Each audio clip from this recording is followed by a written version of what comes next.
When I was growing up, I grew up with my parents, an older sister, and a younger brother. Now, my brother was often the last one at the supper table. He really took his time when he was eating. Now, it wasn't so that he could enjoy his food. He was trying different ways to eat his vegetables without tasting his vegetables. But of course, whoever cooked in the house, which is often my mom, or pretty well my mom, then my brother, my sister, and I had to do the dishes. Now, of course, what we did is we left some things for my brother who was still sitting at the table. And I don't think we complained too much about this, maybe a little bit inside, but I know my brother did complain about having to eat the vegetables very naturally. Complaining is part of being a human being. We can all identify with the Israelite people who are wandering in the wilderness, who complain to God and to Moses. But in their complaint, life doesn't get much better because all of a sudden they're being attacked by serpents. I think it's good for us to complain, but it's also good for us to be grateful. Isn't that why we gather in Eucharist? We come first and foremost to give thanks to God, and then maybe we have to offer a few complaints, but we always have a few things that we can be thankful for. And I really think that's the cure for complaining. Now, as the people go through the wilderness, the interesting thing is that they're going to use a serpent, the thing that's actually destroying them, to cure them.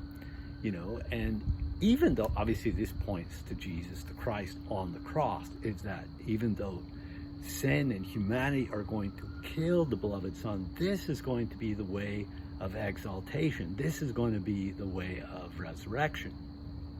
And it's how does God respond to this? But God responds with love and forgiveness.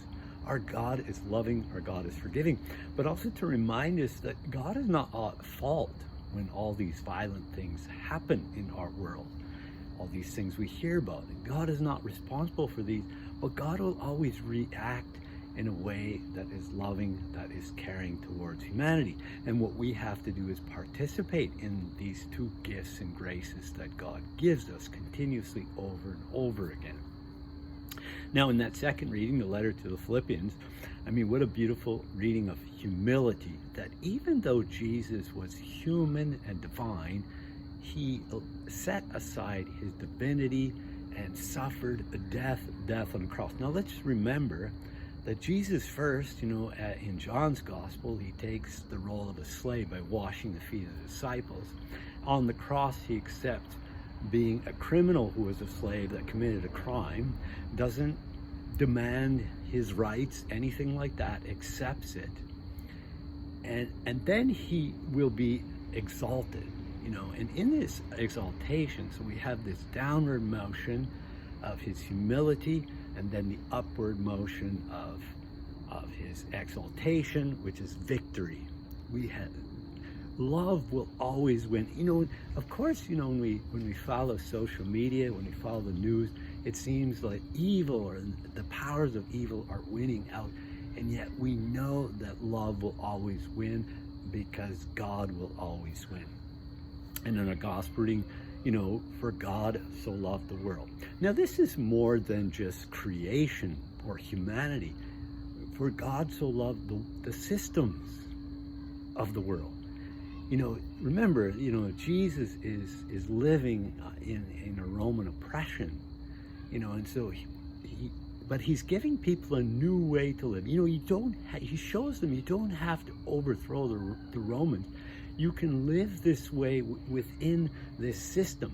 The capitalistic system that we live here in Canada is not a bad system, but if that's all we focus on, then it can become a false god. But we can live out, even the Beatitudes, blessed are the poor in spirit, for theirs is the kingdom of God.